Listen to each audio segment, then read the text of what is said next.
Na kągi, mylėjai, atėjo metas pasiklausyti kalėdinio pamokslo ir dėkoju šiandien labai mūsų jaunimui ir visiems, kurie padėjo jiems paruošti šitą vaidinimą, kalėdinės istorijos. Primena mums tuos reikšmingus žmonijai įvykius, mūsų iš reikšmingiausių.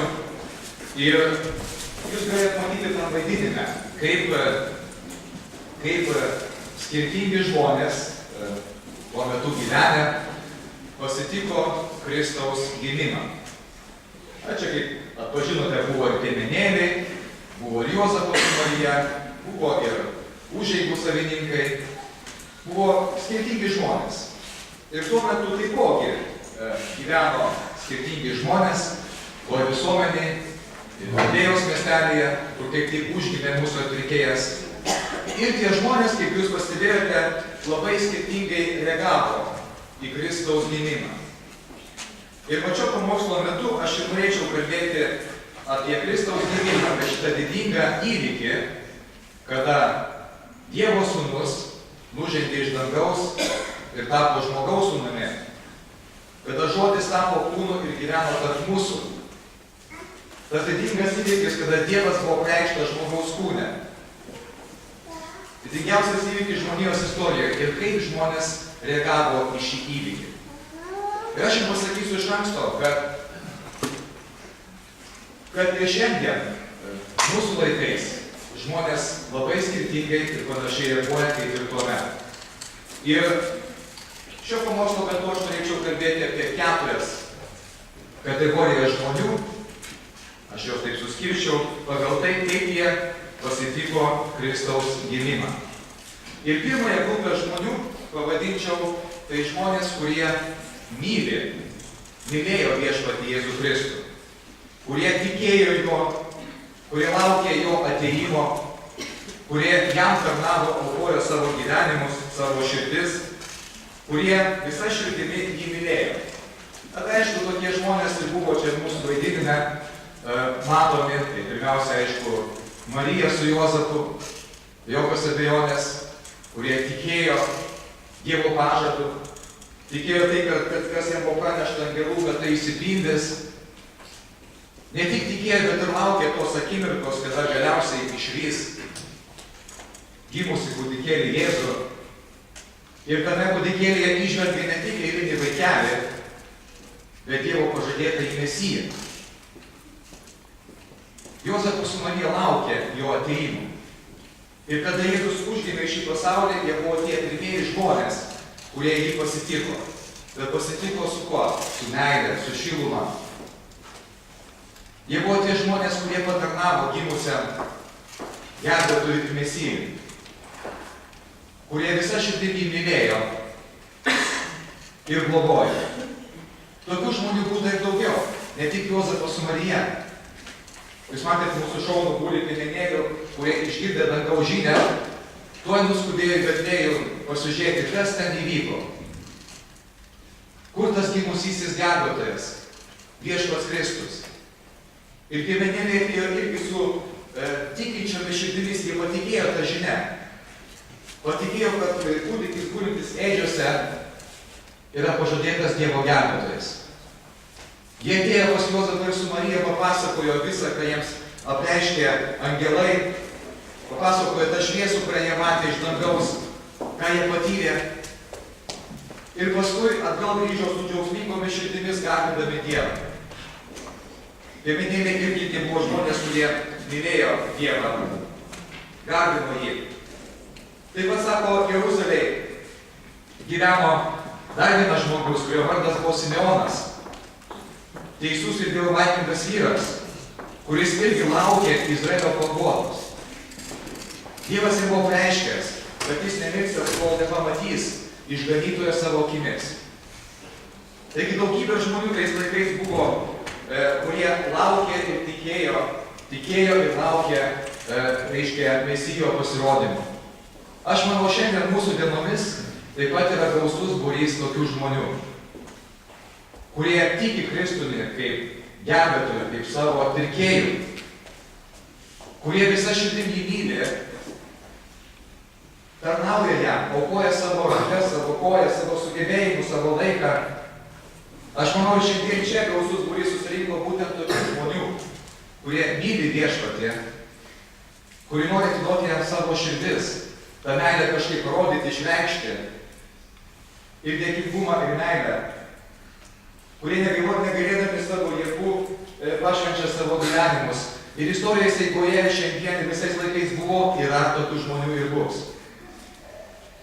kurie myli viešpatį, kurie džiaugiasi jo atėjimu, kurie garbina jį visą širdim ir laukia. Ir šiandien nereikia laukti kūdikėlio gimimo, bet šiandien mes laukime to paties Kristaus, bet laukiame jo šlovingo sugrįžimo. Kadangi tas pats Mesijas, tas pats Kristus, kuris atėjo tuomet kaip kūdikėlis,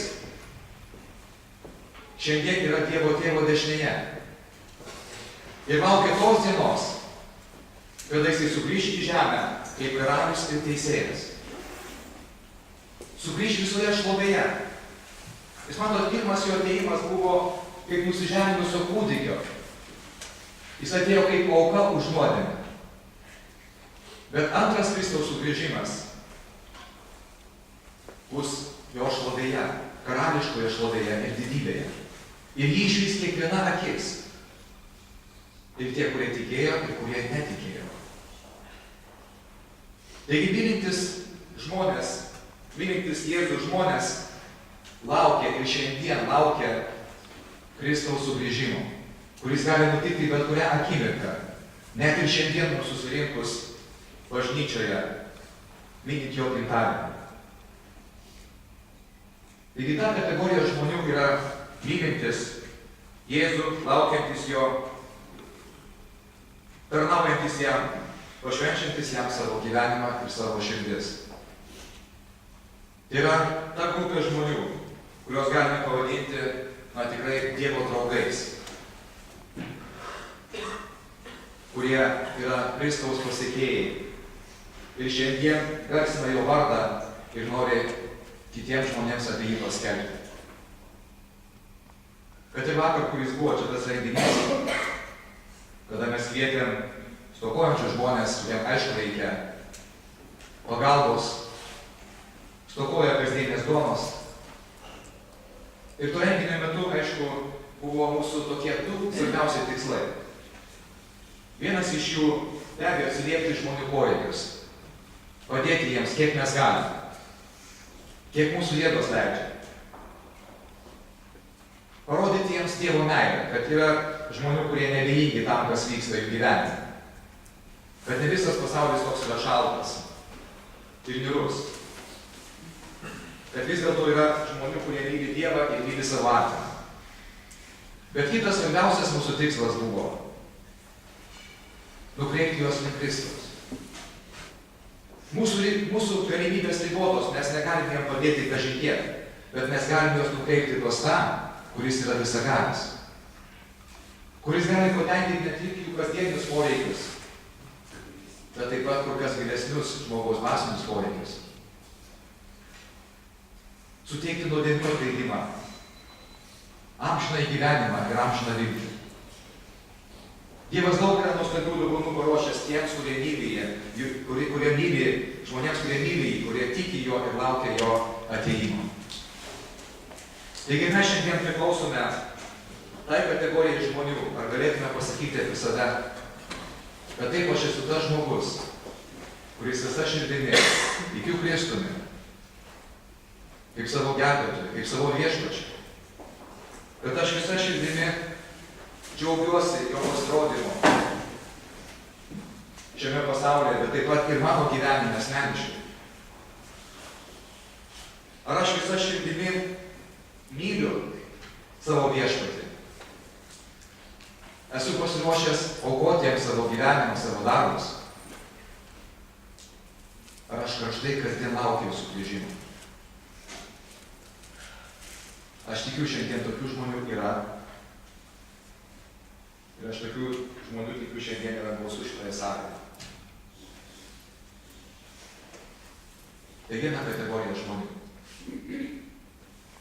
Dabar pakalbėkime apie kitą grupę žmonių. Ir jeigu turite Biblijas, atsiverskite Mato Evangelijos 2 skyrių. Ir šita kategorija žmonių yra visiškai priešinga. Jeigu pirmoji buvo žmonės, kurie myli Kristų, laukia, jo tiki ir džiaugiasi, tai antra kategorija žmonių yra tie, kurie nekenčia Kristaus. Skamba labai žiauriai tas žodis. Bet deja, visais laikais buvo žmonių, kurie nekenčia Kristaus. Ir vienas iš tokių pavyzdžių, mūsų vaidinime jo nebuvo galbūt ir gerai, tačiau šventas raštas apie tokį žmogų užsimena. Vienas iš tokių žmonių buvo karalius Erodas. Ir kaip jisai reagavo į Kristaus gimimą? Pirmiausia, jisai sužinojo apie Kristaus gimimą iš išminčių, kurie atvyko jį pagarbinti, Kristų, reiškia, jam nusilenkti. Ir karalius Erodas išgirdo iš jų šią žinią, kad gimė žydų karalius. Jam tokia žinia buvo pranešta. Nes Kristus buvo žydų karalius. Ir dabar žiūrėkite 2 skyriaus 3 eilutė, sako, tai išgirdęs karalius Erodas sunerimo, o su juo ir visa Jeruzalė. Jis sukvietė visus tautos aukštuosius kunigus bei rašto žinovus ir teiravosi, kur turės gimti Kristus. Tie jam atsakė, Judėjos Betlėjuje, nes tai pranašo pasakyta. Ir tu, Judo žemės Betlėjau, anaiptol nesi mažiausias tarp Judo valdovų, nes iš tavęs išeis valdovas, kuris ganys mano tautą Izraelį.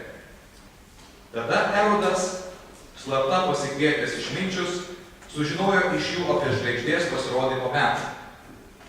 Ir siųsdamas į Betlėjų tarė, keliaukite ir viską kruopščiai sužinokite apie kūdikį. Radę praneškite man, kad ir aš nuvykęs jį pagarbinčiau. Jūs matot, karaliaus žodžiai, jisai sunerimo, kad gimė žydų karalius, klausinėja sukvietęs kitus žinovus, kur tai galėjo nutikti, kurioje vietoje tas karalius gimė, kurį galima surasti. Ir pasikvietęs išminčius, kurie Jėzaus ieškojo, sako, ištirkite visą ir paskui man praneškite, kad aš irgi galėčiau paskui nuveikti ir jį pagarbinti. Viskas tvarko šiuose žodžiuose, atrodo, čia jokios neapykantos nėra. Tačiau kas nutiko vėliau? 16 eilutė sako, kad Erodas pamatęs, kad išminčiai apgavo, baisiai įniršo ir pasiuntė išžudyti Betlėjuje ir jo apylinkėse visus berniukus, 2 metų ir jaunesnius, pagal laiką, kurį buvo patyręs iš išminčių. Koks buvo tikrasis tikslas Erodo? Matote, jis stengiasi žudyti visus berniukus panašaus amžiaus, norėdamas nušluoti šį gimusį karalių nuo žemės paviršiaus. Tai nepavadinsi kitaip kaip neapykanta. Neapykanta alsavo jo širdyje. Beje, jisai ją bandė slėpti. Jis nesakė, kad aš jo nekenčiu ir aš jį nužudysiu. Ne, jis bandė prisidengti po gražią kaukę. Praneškite man, aš nuvyksiu irgi jį pagarbinsiu, nenusilenksiu, nors iš tikrųjų jo ketinimas buvo visai kitoks. Ir mes galim paklausti savęs dabar, o kodėlgi? Kodėl karalius Erodas taip nekentė Jėzaus? Kad norėjo jį nužudyti. Kodėl kiti žmonės, ne tik Erodas, vienintelis čia buvo kažkoks tai įsitikinęs, kodėl kiti žmonės prikalė Jėzų prie kryžiaus? Kodėl?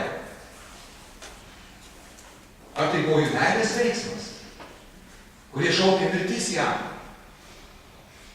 Nukryžiuok šitą. Jūs matote, visą klausimą esmė, aš manau, yra kame. Erodas buvo karalius. Dabar jis išgirsta, kad gimė kitas karalius. Matot, konkurencija. Ar aš būsiu karalius, ar kitas karaliaus man?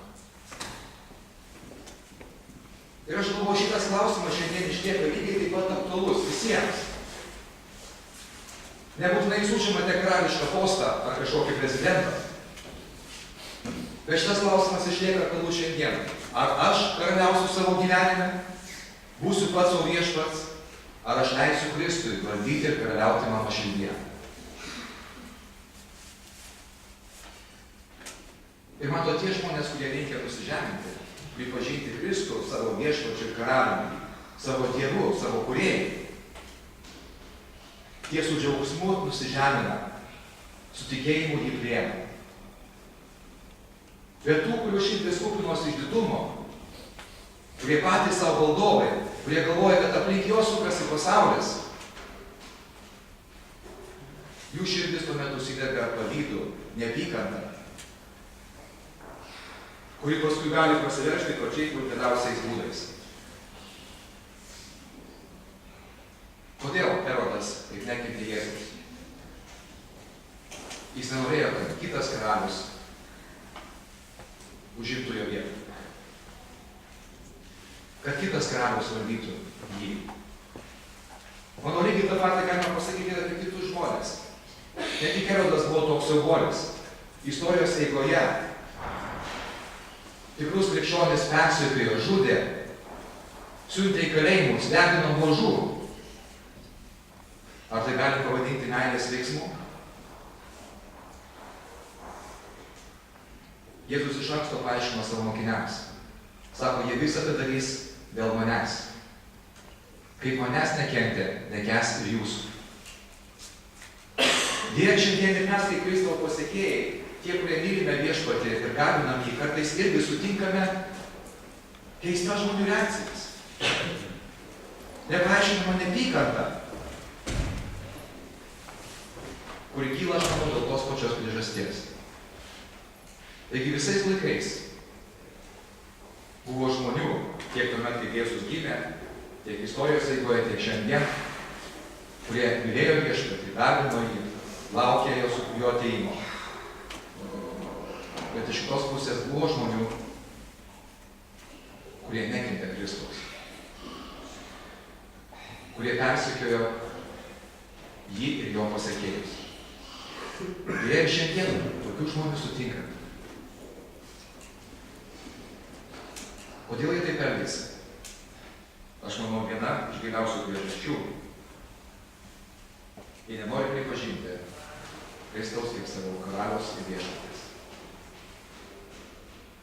Jų išdidumas perauga visas ribas ir paskui prasiveržia didžiuliai neapykantai. Tuos žmonės galėtume pavadinti Dievo priešais. Jeigu pirmoji grupė buvo Dievo draugai, tai antroji grupė Dievo priešai.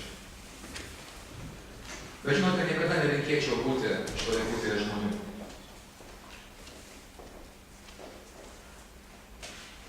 Nes jeigu jie priešinasi prieš Dievą, tai Dievas tuomet yra prieš juos.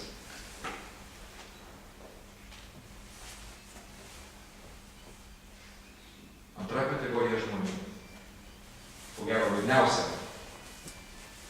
yra Dievo priešai, tie, kurie nekenčia Jėzaus žmonės. Ir pastebėkite, kaip karalius Erodas, taip ir šiandien. Tie žmonės ne iš karto parodo savo įveidą. Dažnai jie irgi slapstosi už kaukę. Pasakykite, kur Jėzus, aš irgi nueisiu į pagalbos. Bet jų širdyse bręsta klastingi planai ir trykšta neapykanta. Trečioji kategorija žmonių. Noriu pakviesti atsiversti Luko Evangelijos 2 skyrių. Mes taip pažvelgiam Luko Evangelijos 2, Mato Evangelijos 2 skyrių.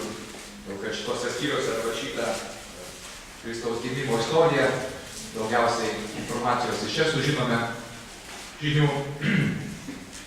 iš šitų evangelijų. Ir pirmoji eilutė 2 skyriaus sako, tomis dienomis išėjo Ciesoriaus Augusto įsakymas surašyti visus valstybės gyventojus. Toks pirmasis surašymas buvo padarytas Kviriui valdant Siriją, taigi visi keliavo užsirašyti kiekvienas į savo miestą. Taip pat ir Juozapas ėjo iš Galilėjos miesto Nazareto į Judėją, į Dovydo miestą, vadinamą Betliejumi, nes buvo kilęs iš Dovydo namų ir giminės. Na, ir jiems ten bėgant, kaip tik atėjo metas gimdyti, bet būnant Betliejui ir gimė Jėzus, kaip žinom, Betliejaus mieste. Bet ką aš noriu pabrėžti šitoje vietoje, kad tuo metu kaip tik vyko gyventojų surašymas, valstybės gyventojų surašymas.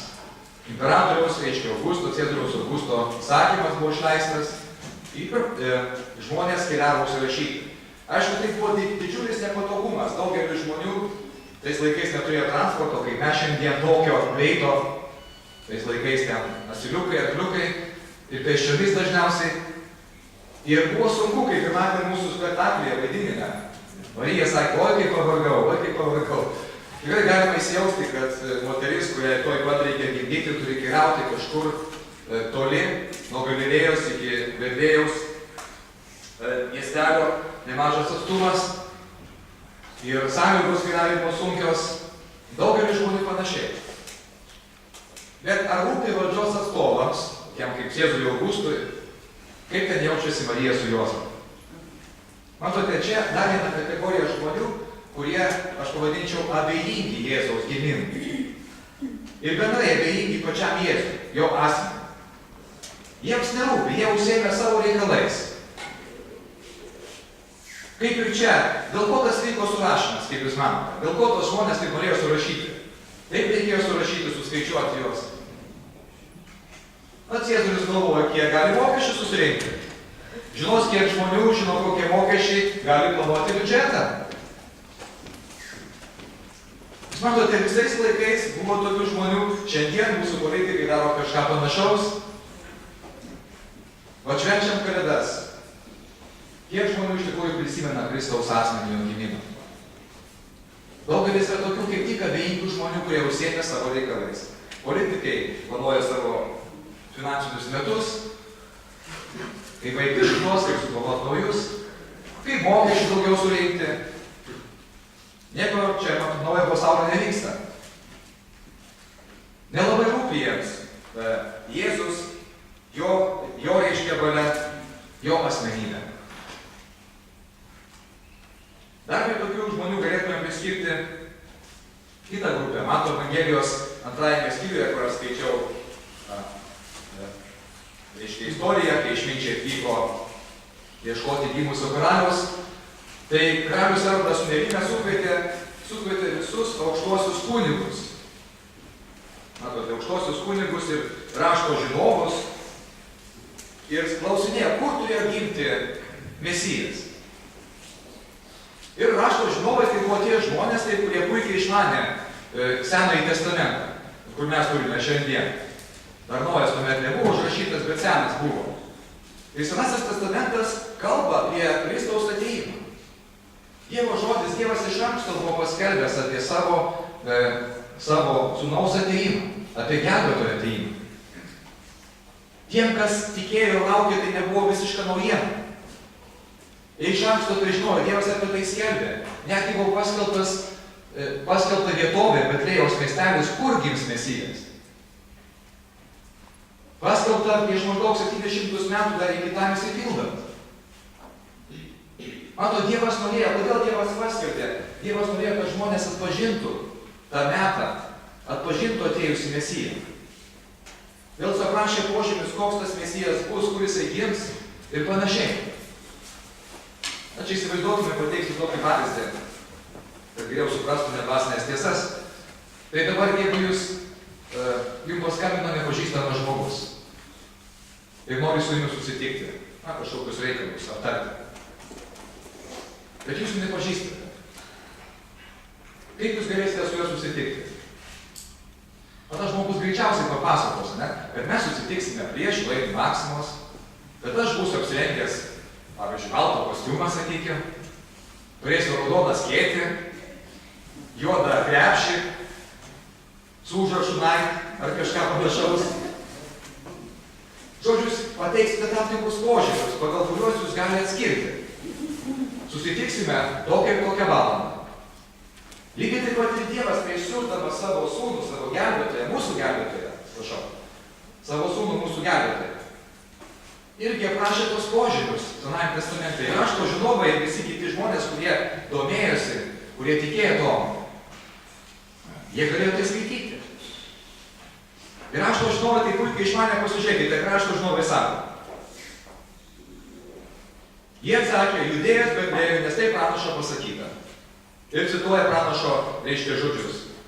Judo žemės Betlėjo, anaiptol nesi mažiausias tarp Judo valdovų, nes iš tavęs išeis valdovas, kuris ganys mano tautą Izraelį. Jie puikiai žino, kur parašyta. Bet ar jų širdis dega dėl to? Ar jie bėga į tą Betlėjų ieškoti gimusio gelbėtojo? Ne, tai dar vieni žmonės, kurie visiškai abejingi Kristaus gimimui. Jie žino, kas parašyta, bet jiems tai nerūpi. Taip ir šiandien mes sutinkame daugybę žmonių, kurie žino evangelijas, galbūt jie skaitė, galbūt ta knyga guli kažkur jų lentynose. Greičiausiai girdėjo, kad Kristus yra gelbėtojas, Dievo siųstas mums žmonėms. Bet žinote, jie užsiėmė savo reikalais, yra kitų reikalų. Jiems dabar tai nelabai rūpi. Tai yra abejingų Jėzų žmonių kategorija. Aš bijau, kad šita kategorija ko gero yra didžiausia iš visų. Aišku, niekas jų tiksliai nesuskaičiuos, statistikų duomenų nepateiks. Tačiau bent jau mano patirtyje aš dažniausiai sutinku būtent tokius abejingus žmonės. Kurie girdėjo, kurie galbūt iš esmės neneigia, pas jūs nėra tos neapykantos, bet žinot, jiems nelabai įdomu, dabar jie užsiėmė savo reikalais. Kada pasiūlė jiems pasikalbėti apie Dievą, apie amžinybę, aš neturiu laiko. Vaikai laukia, darbo daug, šventės artėja, dovanų reikia visi nupirkti. Kada tokius žmonės pakvietė ateiti į bažnyčią, sako, o, mielai ateičiau. Galbūt ir ateisiu, bet. Yra daug bet visokiausių. Žmonės turi daug reikalų. Ir neturi visiškai laiko Dievui. Tai va čia abejingų žmonių kategorija. Dar tokiem galėtume priskirti, čia buvo puikus aktoriai mūsų užeigos savininkai, kaip aš supratau, net 3 buvo tokie. Kitaip juos nepavadinsi, kaip abejingai žmonėmis. Tuos turiu galvoje ne aktorius. Ne aktorius, bet užeigos savininkus. Kada Jozapas su Marija graudžiai beldžiasi jų namų duris, prašo vietos, moteris laukės, įsivaizduoja, kada pas jūs pasibelstų į namus paprašyti užuovėjos besilaukiantį moteris, kuriai to reikia gimdyti. Sutikime, reikia turėti pakankamai kietą širdį, kaip ir Jozapas pastebėjo taip. Kokios kietos širdis tų žmonių. Ne, pas mane visos lovos užimtos, trūksta patalų. Eikite savo keliu. Atsiminkite, vyko žmonių surašymas. Aišku, buvo galima suprasti, buvo brūzdėjimas didžiulis žmonių, atvykdavo giminaičiai, bet tie, kurie kilę iš tos vietovės, eidavo priimti savuosius, taip galima suprasti.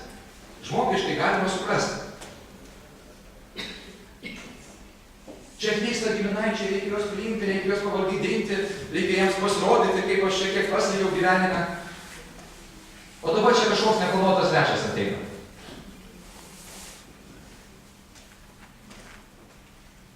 Mes užjaučiam jūs, mes pasiversim už jų, eikit savo keliu, eikit savo keliu. Ką tai rodo, kad tų žmonių širdis buvo abejingos, jos nebuvo paliestos Kristaus gimimo. Šiandien tokių žmonių, mano grupė yra didžiausia. Tarp kitko norėčiau pasakyti, nors mes čia sėdėm dauguma, kaip aš tikiuosi, tokių, kurie myli viešpatį ir laukia ir džiaugiamės bendravimu su juo, laukiame sugrįžimo. Bet žinote, net ir krikščionys, tai pirmai grupiai žmonių yra pavojus nuslysti į trečiąją grupę. Kodėl aš taip sakau? Todėl, kad šventajame rašte, žinote, paskutinėje knygoje Jėzus parašęs laiškus, 7 laiškus 7 bažnyčioms. Tai reiškia tiems žmonėms, kurie juo tikėjo, kurie jį mylėjo, kurie jo laukia. Ir ten tose laiškose jis atskleidžia daug dalykų, už daugą juos pagiria, padrasina juos. Bet buvo mažiausiai kelios bažnyčios, pavyzdžiui, Efeso bažnyčiai, sako, pas tave yra daug dalykų gerai, bet turiu kai ką prieš tave. Nes tu palikai pirmąją meilę. Jūs matot, jų širdie ta meilė išblėso, ta pirmoji meilė išblėso. Nebeliko to karščio, to laukimo, to tikėjimo, to džiaugsmo. Jie tapo šiek tiek abejingi. Jie eidavo į bažnyčią, vykdavo pamaldos, skaitydavo pamokslus, bet žinot, jų širdis nedegė kažkodėl. Nebuvo tos liepsnojančios meilės. Ir aišku, tų žmonių negalim priskirti prie pirmos kategorijos.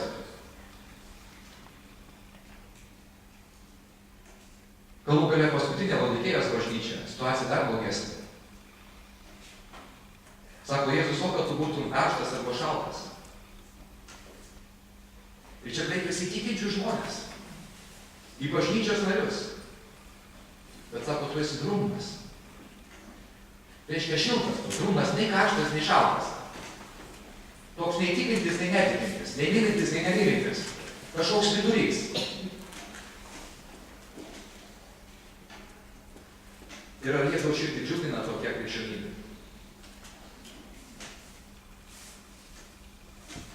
Ta bažnyčia galvojo, kaip Jėzus sako, kad aš esu turtingas, bažnyčios narys taip galvoja, aš esu turtingas, aš viską žinau, aš esu išgelbėtas žmogus, aš esu Dievo vaikas, aš esu gausiai dovanotas, bet jo širdis buvo atitolusi nuo gyvojo Dievo. Nei šaltas, nei karštas, nei šioks, nei toks. Jis sėdi bažnyčioje kaip statistas,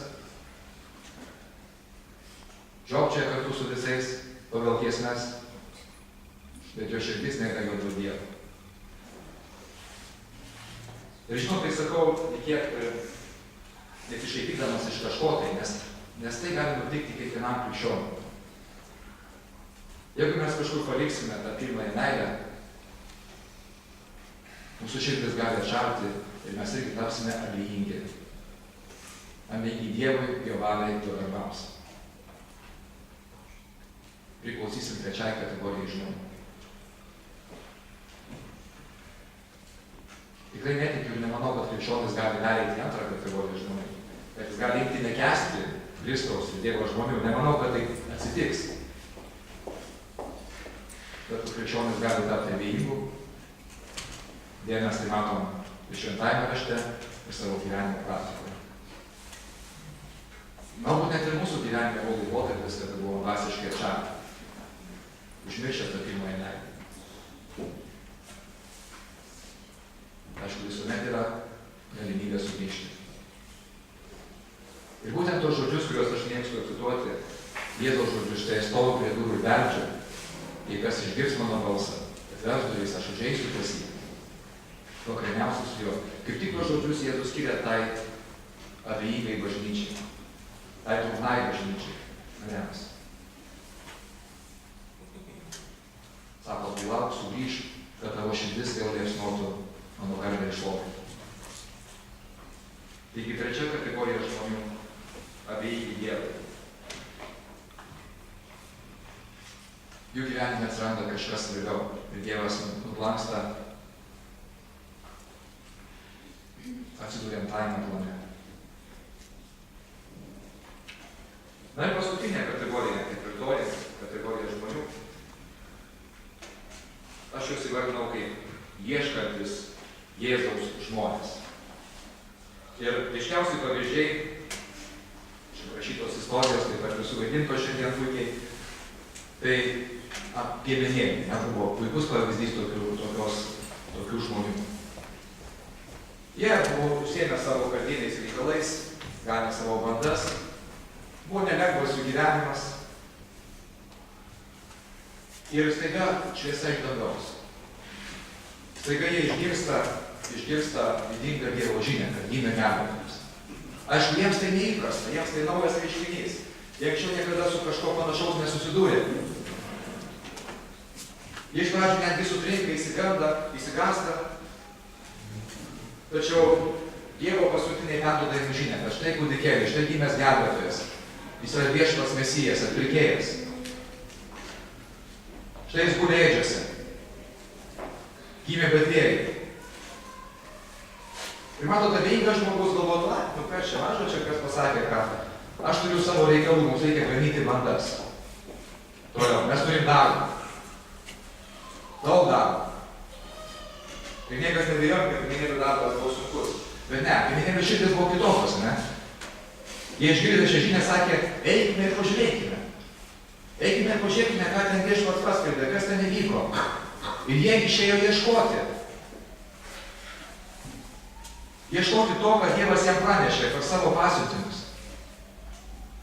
Jie atėjo į Betlėjų ir atėję savo į namus rado motiną Mariją ir Juozapą ir kūdikėlį gulintį ėdžiose. Matote, tai ieškantys žmonės ir Dievo žodis ragina mus irgi ieškoti Dievo.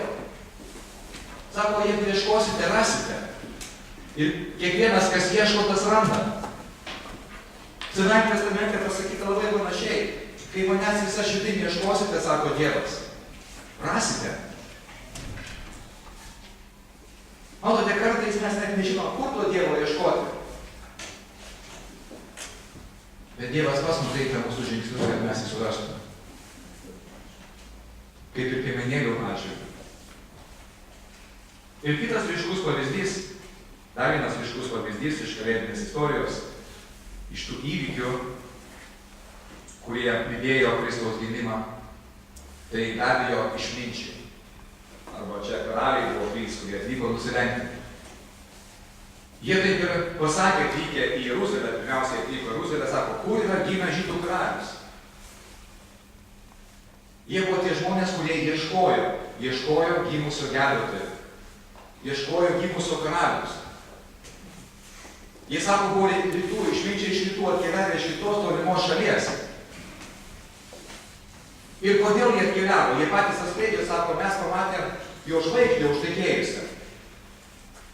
Jie buvo išminčiai žmonės, kurie, na, pasakykime, mokslo žmonės, kurie galbūt tyrinėjo astronomiją, nuo šių dalykus ir matė žvaigždę užtekėjusią Kristaus. Ir sužinoję daugiau apie jį, leidosi į tolimą kelionę, kuri truko, aišku, ne dieną ir ne dvi. Tam reikėjo, aišku, pastangų ir laiko ir lėšų, bet jie buvo pasiruošę ieškoti gimusio gelbėtojo karaliaus. Jie žengė tikėjimo žingsnius.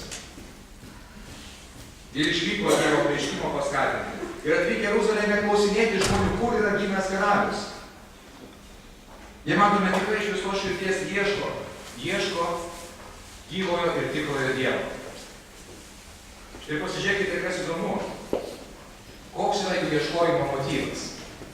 Dėl ko jie ieško? Dėl kokios priežasties? Yra žmonių kartais ieškančių Dievo irgi, bet ne visuomet su teisinga priežastim. Aš jau priminsiu tą patį karalių Erodą, teisingai, kuris irgi ieškojo. Sukvietė visus rašto žinovus sužinoti, kur gimęs, reiškia, karalius, ir tuos paragino išminčius, kad paskui man viską praneškite. Bet koks buvo jo motyvas? Jis ieškojo, norėdamas nužudyti tą kūdikį, pakenkti jam. Bet kokiu motyvu ieškojo išminčiai? Sako, mes atvykome pagarbinti jo, nusilenkti jam. Jūs matote, jie į tą kūdikį žvelgia tikėjimo akimis, jie matė karalių ir gelbėtoją ir Dievą. Kodėl aš taip sakau drąsiai ir užtikrintai? Dabar kiek iš mūsiškių, iš mūsų pamatę gimusį kūdikį, puolam garbinti jį?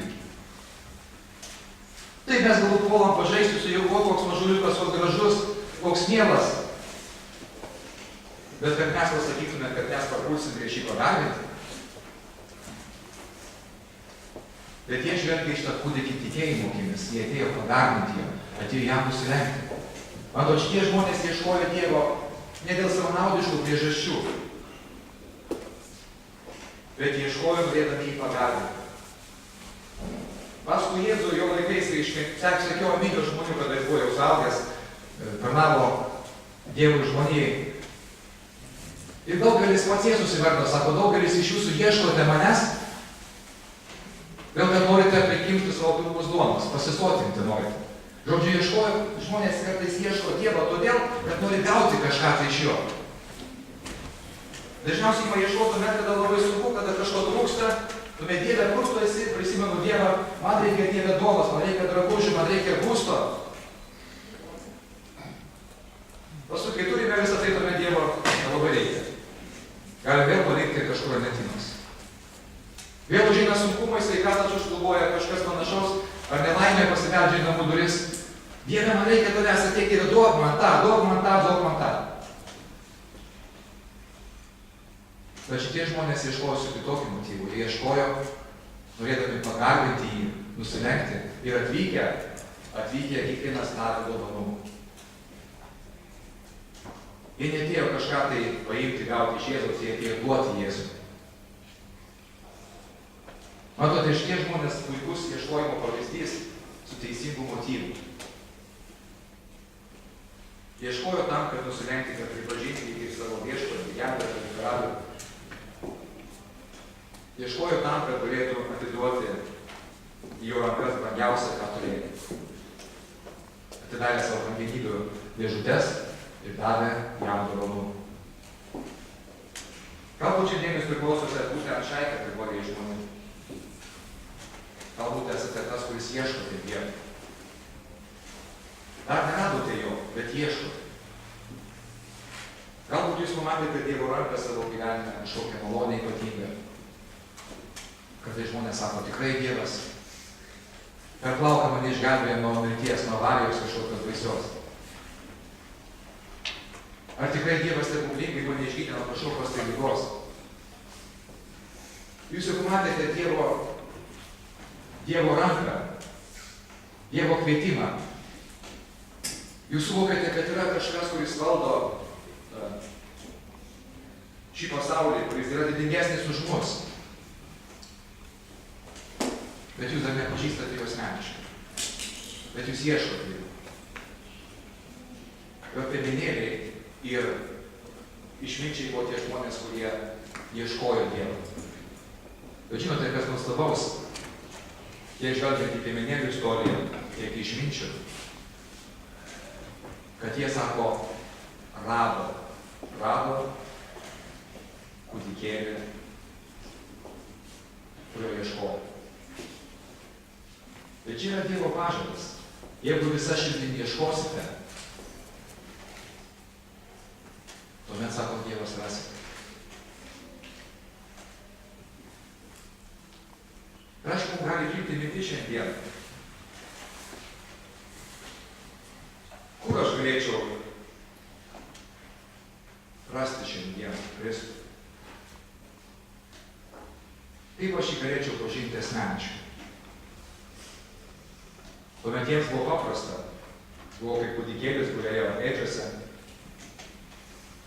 Bet šiandien ėdžios tuščios. Golgotos kryžius taip pat tuščias. Kapas Jeruzalėje taip pat tuščias. Kur šiandien aš galėčiau sutikti Jėzų? Galbūt kai kurie galvoja, tuomet žmonėms buvo lengviau, jie galėjo prie jo prieiti, ypač įkalnėti, paliesti. Bet aš manau, kad mums šiandien yra dar lengviau sutikti Jėzų, nes Jėzus gyvas ir prisikėlęs, jis nebe kūdikėlis jau šiandien. Visagalis Dievas, kuris stovi prie mūsų širdies durų ir beldžia. Štai aš stoviu prie durų ir beldžia. Fizinė prasme Kristus sėdi Dievo dešinėje, bet per šventąją dvasią jis kaip Dievas yra visur. Ir per savo žodį, per savo šventąją dvasią jisai nuolat kasdien beldžiasi į mūsų širdis. Ir matot, jeigu jūs būsite tas ieškantis Dievo žmogus, jūs išgirsite tą beldimą. Jūs tikrai išgirsite. Tegul galbūt ne iš karto, ne taip aiškiai, galbūt suabejosite, bet jūs išgirsite. Ir kai išgirsite, tuomet jūs galite atverti savo širdį, savo gyvenimą. Ir Jėzus sako, kad atversite duris, aš užeisiu pas jūs. O kaip Jėzus užeina, tuomet į mūsų gyvenimą ateina dangus, kur šiandien dangus. Ateina ir atleidimas, ir išgelbėjimas, ir amžinas gyvenimas, ir visokiojopa Dievo palaima. Taigi, ar jūs radote Jėzų? Ar jūs girdite jo girdimą šiandien? Galbūt šiandien gali išaušti tas kalėdų rytas, tos tikrosios kalėdos, kada Kristus per šventąją dvasią užgims jūsų širdise. Tapsiu su gelbėtoju ir viešpačiu.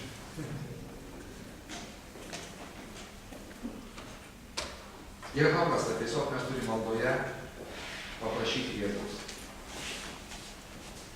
Taip aš tikiu, kad tu esi ne tik žmonijos, bet ir mano gelbėtojas. Kad tu visas mano nuodėmes užneši ant Golgotos kryžiaus. Aš tikiu, kad tu nugalėjai mirti, prisikėlęs į gyvas. Aš tikiu viešpatie, kad tu mane myli. Nori mane išgelbėti ir apsigyventi manyje. Tokių žodžių formulės nėra, bet tiesiog, kada žmogus nuoširdžiai, paprastai savo žodžiais kreipiasi į gyvą į Kristų, įvyksta kalėdinis stebuklas. Kiekvienas, kuris šaukėsi viešpaties vardą, bus išgelbėtas. Taip sako šventas raštas. Ir kada mes atveriam duris, Kristus užeina ir apsigyvena pas mus. Vieną kartą, visiems laikams. Taigi, kuriai kategorijai žmonių priklausote jūs? Arba gal paklausiu kitaip, gudriau. Jeigu jūs gyventumėte tais laikais, kada Kristus gimė Betlėjuje, kuriai kategorijai žmonių jūs priklausytumėte? Ar būtumėte kaip Jozapas su Marija, kaip Simeonas, kurie tikėjo, laukė, tarnavo viešpačiui? Ar būtumėte kaip tas užeigos savininkas, kuris abejingas, neturi laiko ir noro galvoti apie Kristų? Ar būtumėte kaip tas karalius Erodas, kuris nekentė dėl savo pykčių, žvelgia jį kaip savo konkurentą? Ar būtumėte tas ieškantis žmogus? Na koks? Kokioj? Kaip jūs manote, kokioj? Jeigu gyventumėte tais laikais, kokioj jūs barikadų pusėje būtumėte?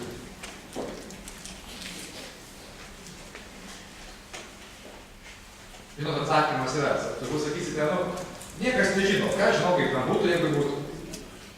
Iš tikrųjų, aš manau, atsakymas yra labai paprastas. Aš jums pasakysiu, jūs būtumėte toj grupėje žmonių, kokioje esate šiandien. Klausimą turime užduoti kitaip, o kokioje grupėje esu šiandien? Jeigu šiandien esu tarp ieškančių, reiškia, tuomet tokiam būčiau. Jeigu šiandien esu tarp abejingų, reiškia, tuomet ten būčiau. Taigi, kokie šiandien jūs esate grupė žmonių? Jeigu esate ieškančią grupė žmonių, aš linkiu jums surasti savo gelbėtoją, pažinti jį asmeniškai, patirti jo malonės ir pereiti iš 4 grupės į 1, tapti mylinčiu, laukiančiu Kristaus žmogumi, kuris aukoja savo gyvenimą ir širdį jo garbei. Jeigu esate 3 grupė žmonių, kurie abejingi, užsiėmė savo reikalais, savo rūpesčiais, kaip Jėzus sako, palikę pirmą savo meilę, visuomet yra proga atstaisyti. Nėra svarbesnio dalyko, kaip santykiai su gyvuoju Dievu. Grįžkite pas jį visą širdį, tapkite to mylinčių 1 grupės žmogumi. Na, jeigu netyčia atsidūrėte tarp 2 grupės žmonių, irgi išeitis yra. Jėzus atleidžia didžiausią nusikaltėlius. Ir kada Kristus mirė ant Golgotos kryžiaus, buvo nukryžiuotas iš kairės ir iš dešinės 2 didžiuliai nusikaltėliai. Tiesiog vienas ir toliau pasiliko užkietėjęs ir piktžodžiavo Kristui, o kitas, supratęs savo kaltę, sakė: viešpatie, prisimink mane, kad eisi savo karalystę. Jis atgailavo savo širdyje ir tapo tikinčiu žmogumi. Taigi, nesvarbu, kokia grupė esate, kol dar esate gyvas, kol dar Kristus nesugrįžo, visuomet yra galimybė pasikeisti. Manau, kad Dievas nori, kad mes visi būtume tie žmonės, kurie jį mylime, jo laukiame, džiaugiamės jo pasirodymu, kurie ateinam jam nusilenkti ir pagarbinti. Ir visa širdim tikim, kad jis yra mūsų Dievas, atpirkėjas ir gelbėtojas. Amen.